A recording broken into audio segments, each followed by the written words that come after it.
Loué soit Jésus-Christ, le pain vivant, descendu du ciel, pour qu'on le mange et ne meure pas. C'est ce que nous dit Jésus de lui-même dans l'évangile de Saint Jean au chapitre 6 et au verset 50. Lorsque le jeudi saint, je vois Jésus qui prend du pain et qui dit « Prenez et mangez, ceci est mon corps livré pour vous », et puis qui à la fin du repas prend du vin et dit « Prenez et buvez, ceci est mon sang qui va être versé pour vous et pour la multitude en rémission des péchés », je me dis que cet homme, en séparant son corps et son sang, nous donne sa vie. Parce qu'on ne peut pas vivre lorsque le corps et le sang sont séparés. Or, en donnant séparément son corps et son sang, Jésus nous montre qu'il nous donne sa vie. Et s'il n'y a pas de plus grand amour que de donner sa vie pour ceux que l'on aime, eh bien on voit que Jésus, c'est l'amour en personne, puisqu'il se donne lui-même. C'est pourquoi nous ne pouvons rien faire de plus important que d'aller à la messe. Comment mépriser un tel amour, qui n'est pas un petit amour humain de 4 sous qui va disparaître, mais qui est l'amour éternel et infini et parfait de Dieu lui-même, qui vient se donner à nous.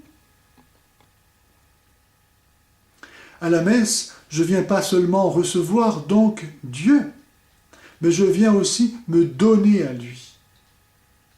Et lorsque certaines personnes disent « Oh, mais la messe, c'est toujours pareil, je sais comment c'est, je suis déjà allé »,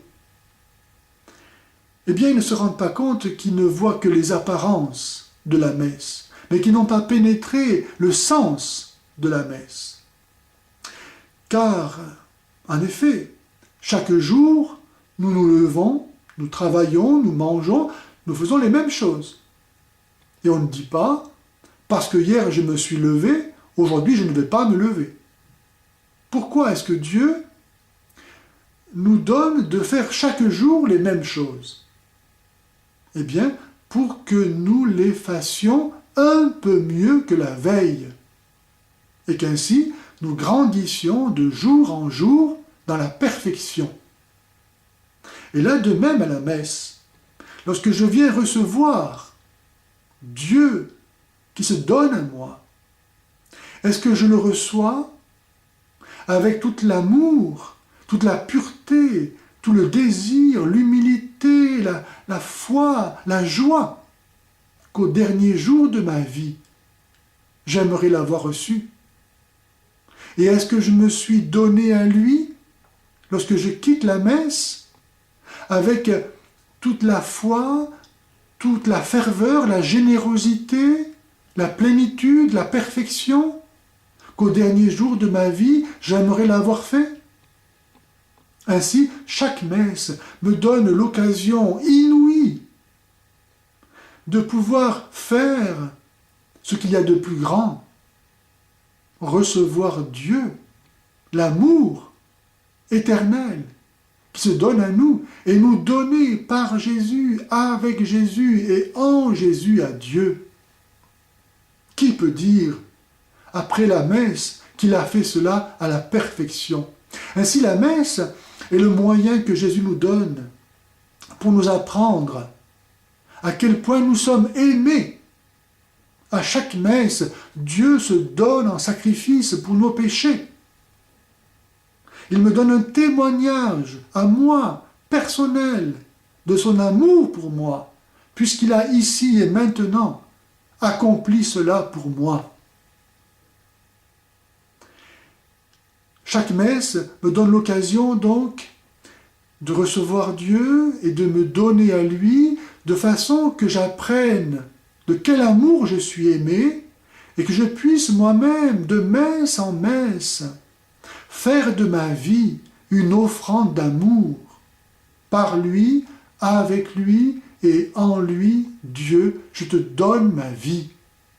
aussi réellement que Jésus s'offre en sacrifice par amour pour toi et pour les hommes, je m'unis à ce sacrifice de tout mon cœur et je suis prêt à mourir ici et maintenant. Je te donne ma vie, Dieu.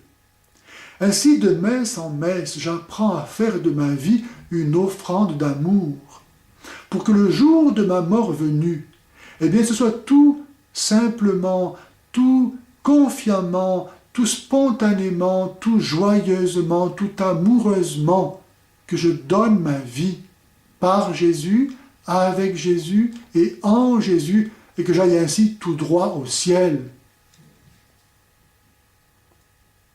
Voilà pourquoi il n'y a rien de plus important que de participer à la messe, et que c'est le désir, comme le dit le Concile de Trente, du Christ Jésus et de l'Église, de voir chaque jour, chaque fidèle s'approcher de la Sainte Table, mais au moins le dimanche,